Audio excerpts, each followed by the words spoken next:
راپورتن داوی دیار دکن که بربجارن دیموکرات هیلاری کلینتون و برنی ساندرز جالی کمکرنا پراو گلکی نزیک بونه. تاوی که گلک جهف دورن ساندرز به بردوامی کمپین آخوا بریو دبه دا بگه آستا کلینتون. روز شنبه ساندرز بانگا چاکسازی کوچبری لیولایت کالیفرنیا کرد یا که ویدنگن سرکی مهابل دست پی بکه.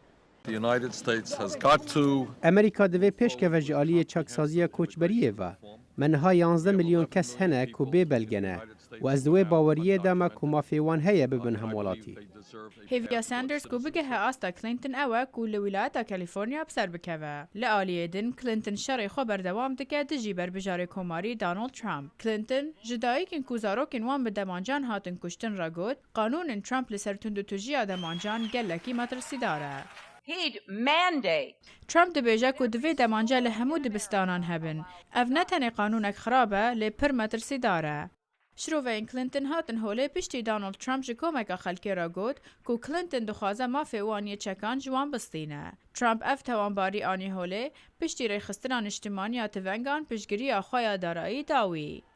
راویندوسکی، دنگ امریکا.